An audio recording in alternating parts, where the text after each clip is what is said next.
Negotiators from both sides of the South Sudan conflict are due to meet in the Ethiopian capital, Addis Ababa, in the coming hours. 3 weeks of fighting, the world's newest country has left more than 1,000 people dead. Most of the battles have happened in these places: Juba, Bora, Mayum and Malakal. Now, the reasons behind the conflict are complicated, but much of the split is along political and ethnic lines, with some supporting President Salva Kiir and many of the rebels backing his former Vice President Riek Machar. Al Jazeera's Mohammed Addo is live in Juba. You can give us the latest on the fighting going on in the country. What are you hearing about this, Mohammed? Well, Jane, fighting is going on in at least 3 different fronts. One of them, it broke out this morning after the rebels allied to former Vice President Riek Machar attacked the town of Parial, which is near the Hejlij oil fields. This is where most of the oil in South Sudan comes from, and it's in the Upper Nile state or region of South Sudan.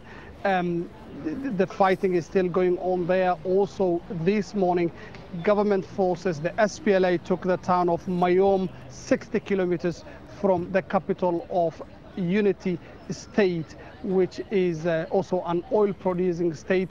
On the side of Bor, 200 kilometers from Juba, the rebel forces are still in control, but the government is sending thousands of troops there to try and take them. We saw some of these troops just before they left Juba, and we spoke to Colonel Philip Aguer, who is the defense spokesman. He told us it is just a matter of time before they take the town of Bor again from the rebels.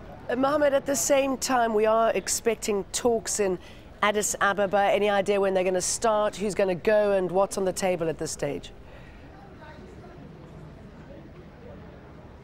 Well, the government here in Juba has just finished appointing the delegation that is supposed to represent the government of President Salva Kiir. There are 8 members, we can confirm now.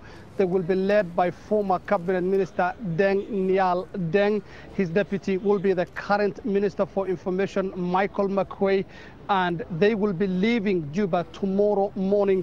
On their way, they will be going to Addis Ababa, and on the table, to begin with, the first item on the agenda would be a ceasefire, so that both sides can stop firing at each other and before they start discussing other issues in contention. However, beyond the ceasefire, and with the ceasefire itself, there will be a lot of other issues, because Salva Kiir, the former vice president, has always maintained that before we talk about ceasefire, let's talk about the mechanisms for monitoring this ceasefire. Who will be in charge of monitoring to see that both parties do not break it? So there will be a lot of discussion, which means the fighting would continue, as the government forces say, until there is a ceasefire, which doesn't look as if it's going to happen in the next few hours or days. No, it doesn't, does it? Mohammed Addo, thank you for that update.